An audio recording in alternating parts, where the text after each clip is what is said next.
Hi friends, welcome to JKC భక్తి channel.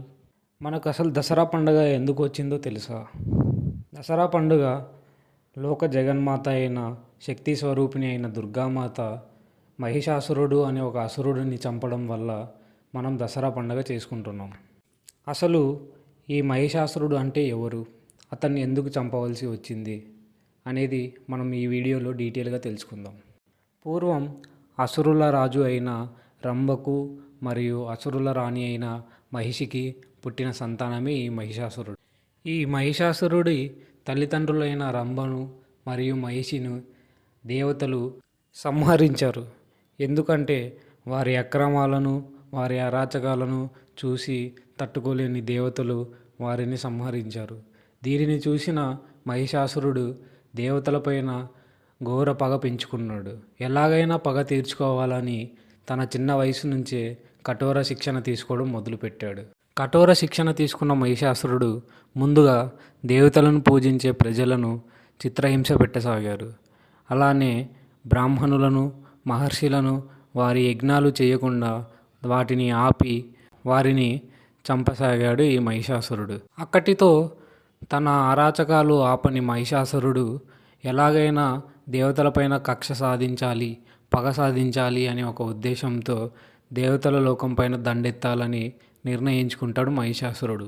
కానీ దేవతలపైన యుద్ధానికి దిగితే మరణం తథ్యమని తెలిసిన మహిషాసురుడు ఎలాగైనా మరణం లేని ఒక వరాన్ని పొందాలని బ్రహ్మదేవునికి తపస్సు చేయాలని నిర్ణయించుకుంటాడు మహిషాసురుడు. తపస్సు చేయడానికి మేరు పర్వతాల ఎత్తైన శిఖరాల దగ్గరికి వెళ్ళి అక్కడ ఎత్తైన శిఖరాంచుల్లో కూర్చొని మహిషాసురుడు కొన్ని వందల సంవత్సరాలు కఠోర తపస్సు చేసి బ్రహ్మను మెప్పిస్తాడు ఈ మహిషాసురుడు. తన కఠోర తపస్సుకు మెచ్చిన బ్రహ్మదేవుడు మహిషాసురుడికి ఒక వరం కోరుకోమని ఆజ్ఞాపిస్తాడు.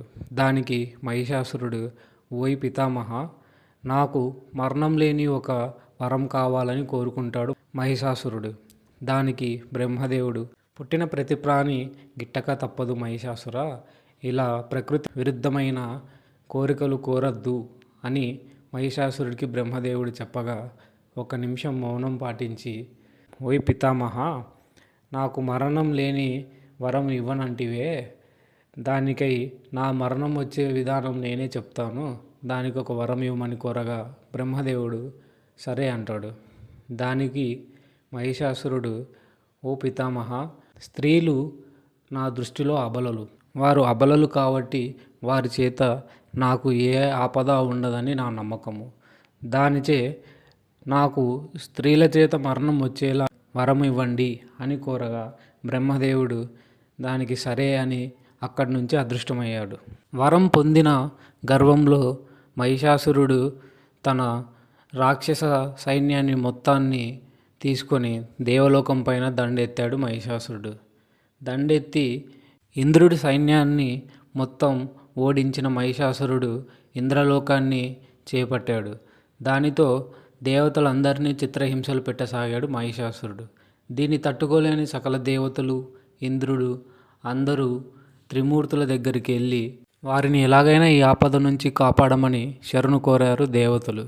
దానికి త్రిమూర్తులు శివుడి యొక్క తేజస్సుతో ముఖము, విష్ణు యొక్క తేజస్సుతో 18 బాహువులు, బ్రహ్మ యొక్క తేజస్సుతో పాదములు అన్నీ ఏర్పడి ఒక శక్తి స్వరూపిణి అయిన దుర్గామాత అవతరించింది. అప్పుడు ఆ అవతరించిన దుర్గామాతకి శివుడి యొక్క త్రిశూలము, విష్ణు యొక్క సుదర్శన చక్రము, బ్రహ్మదేవుడి నుంచి కపాలము, హిమవంతుడి నుంచి ఒక సింహము అన్ని ఆయుధాలుగా సమకూర్చారు దేవతలు.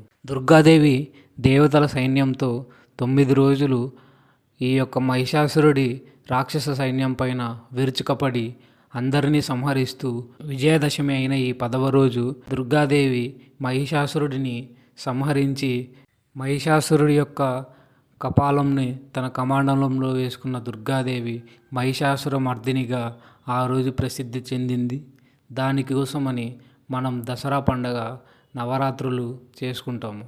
Thank you friends, please subscribe JKC భక్తి ఛానల్.